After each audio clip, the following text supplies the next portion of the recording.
Even when the rest of the world is changing really quickly, or we're really anxious or worried about other things, we don't have to be anxious or worried about that, because God never forgets to bring the sun up, and He's not going to forget about us. Welcome to the Jesus Storybook Bible Podcast, a place where we remind you that grace can rewrite any story, that hope shines a light through our darkest moments, and that God's love changes lives. Here's your host, New York Times bestselling author, Sally Lloyd Jones. Hello, I'm Sally Lloyd Jones, author of the Jesus Storybook Bible, which tells the story of God's wonderful, never stopping, never giving up, unbreaking, always and forever love. Welcome to the show. Our guest today is a creator and recovering perfectionist, and she knows those overwhelming feelings as a parent or as a business owner that she's not doing anything right. Anyone else identify? You can't see me, but I'm raising my hand. There's wonderful wisdom from Elisabeth Elliot for this, an antidote to feelings of being overwhelmed. Quote, "Have you had the experience of feeling as if you've got far too many burdens to bear, far too many people to take care of, far too many things on your list to do? You just can't possibly do it, and you get in a panic, and you just want to sit down and collapse in a pile and feel sorry for yourself. Well, I felt that way a good many times in my life, and I go back over and over again to an old Saxon legend, which I'm told is carved in an old English parsonage somewhere by the sea. I don't know where this is, but this is a poem which was written about that legend. The legend is called Do the Next Thing. The poem says, "Do it immediately, do it with prayer, do it reliantly, casting all care. Do it with reverence, tracing His hand, who placed it before thee with earnest command. Stayed on omnipotence, safe 'neath His wing, leave all resultings, do the next thing." That is a wonderfully saving truth. Just do the next thing. What is the next thing for you to do? Small duties, perhaps, jobs that nobody will notice as long as you do them. A dirty job that you would get out of if you could have your own preferences? Are you asked to take some great responsibility which you really don't feel qualified to do? You don't have to do the whole thing right this minute, do you? I can tell you one thing that you do have to do right this minute. It's the one thing that is required of all of us every minute of every day. Trust in the living God. End quote. So what is the next thing? Is it making your bed, or doing the dishes, or putting on your shoes, or going on a walk? How freeing is that? Do the next thing. Our guest today knows only too well the truth of what Elisabeth Elliot shared. Author, entrepreneur, mother, Emily Ley shares with us the wisdom she's learned through her own experience. That whatever the stresses or anxieties we're feeling right now, if we feel overwhelmed, if we feel like we're sinking under all the things we have to do, for us to remember that we have a God who never forgets about us, who is always with us, who always makes the sun rise, no matter how busy or afraid or if there's a pandemic. What an encouragement. I can't wait for you to hear from her. So without further ado, please welcome my friend and now yours, Emily Ley.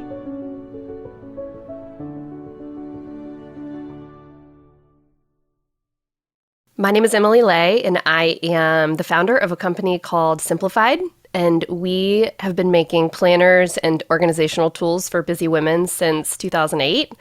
I'm also an author of a whole lot of books. I am a podcast host of the Simplified podcast, and when I'm not doing those things, or I guess while I'm doing those things, I am a mom to 3 kids. I have twins who are 7, Tyler and Caroline, and my oldest, Brady, is 11.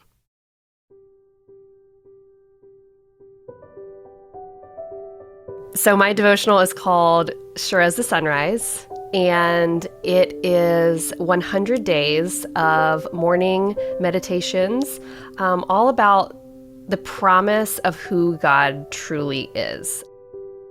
It all kind of came from this experience that I had during COVID times. during the pandemic when we were all quarantined at home and everything was up in the air. My kids' school was shut down. We were having all kinds of supply chain issues with work, and just everything was confusing and scary and changing very quickly. And we were all just trying to do the absolute best we could for our people and for our jobs and everything. And so I went to bed every night just completely stressed out. And we live on Pensacola Bay, and every morning out our back doors, we can see the sunrise. And it was just this repetitious experience where I would wake up every morning and walking to the coffee pot, look out the back doors and see the sun rising. And it could be a rainy day, it could be a beautiful day, it could be a good day or a hard day, but that sun always came up. And I just started saying, look, God brought the sun up again. Like, everything else is hard, everything else is confusing, but God's still bringing the sun up. So he hasn't forgotten you. I am such a fixer by nature, very much a recovering perfectionist, but I'm also a fixer. If there's a problem, I want to fix it, and I will stay up late. I will work hard. I will do whatever I have to do to get to the solution. And there have just been times in my life where God has taken me through things and kind of taught me, like, there's some things you can't do anything about, and you just have to keep putting one foot in front of the other. You just have to keep waking up every morning, remembering what's true and what's not true, and keep going. And I think that time was one of them. I think back to going through infertility, trying to have kids, and that was another time where I just kept saying, like, can't someone just, like, give me the exact pill or the exact procedure or the exact whatever? And there was none of that. It was just, I had to just keep walking the path, and he was there all along. He didn't forget about me then either.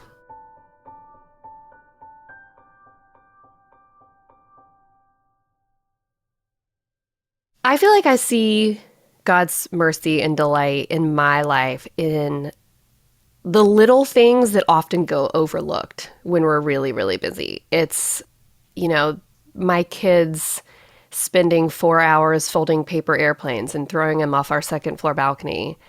That's just, sometimes I wonder if we're doing anything right as parents. And then the next thing you know, you turn around and they're the best of friends, and they're doing something so creative and fun together and encouraging each other and helping each other.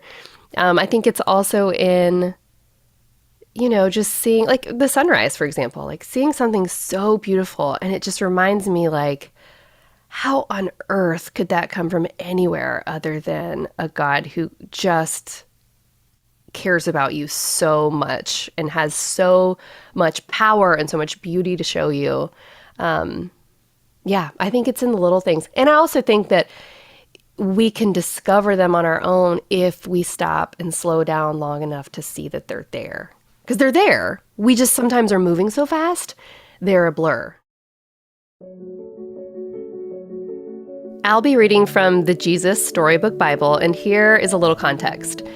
Noah has loaded all the animals into the ark 2 by 2, and God's just shut the door of the big boat. Okay, here we go. It started raining for minutes that joined up into hours, that joined up into days, that joined up into weeks and weeks. And the rain joined up into puddles, that joined up into rivers, that joined up into lakes, that joined up into a flood that covered the whole world. Their boat that had once seemed so big suddenly seemed very small. But in the middle of the huge storm, in the crashing waves, in all the thunder and lightning, through it all, God was with them. And God kept them safe for 40 long days and 40 long nights. Finally, the rain stopped. The sun came out, and Noah threw open all the windows. "Hooray!" everyone shouted. Noah sent his dove out to explore, and it wasn't long before she brought him back a fresh olive leaf. Everyone knew exactly what that meant. She had found a tree and land. The water was going down. At last, the boat landed quite suddenly on top of a great mountain. As soon as it was safe, God said, "Out you come," and so they did, everyone skipping and dancing onto dry land. The first thing Noah did was to thank God for rescuing them, just as he had promised. And the first thing God did was make another promise. I won't ever destroy the world again. And like a warrior who puts away his bow and arrow at the end of a great battle, God said, "See, I have hung up my bow in the clouds." And there in the clouds, just where the storm meets the sun, was a beautiful bow made of light. It was a new beginning in God's world.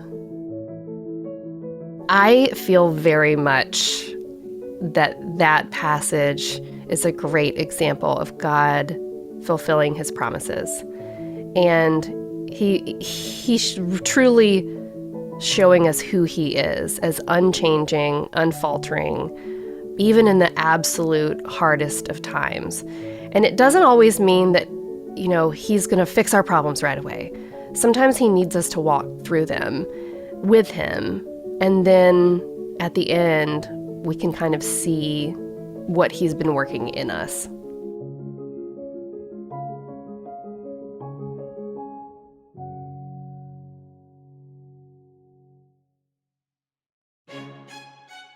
You can get the Jesus Storybook Bible wherever books are sold.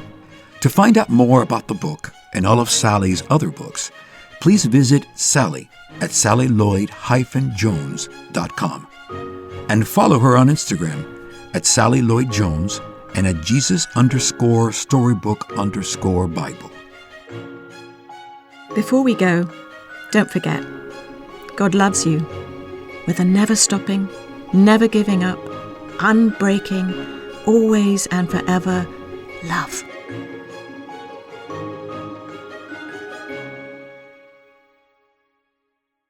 Oh, hello, it's me again, Sally. I'm just popping back briefly to say two things. The first thing is, don't forget to subscribe to the show, because that way you'll get the stories straight to your phone. And the other thing is, while we're at it, would you rate the show and leave us a review? That would be so great, because it helps other people find the show too. I really appreciate your help. Thank you.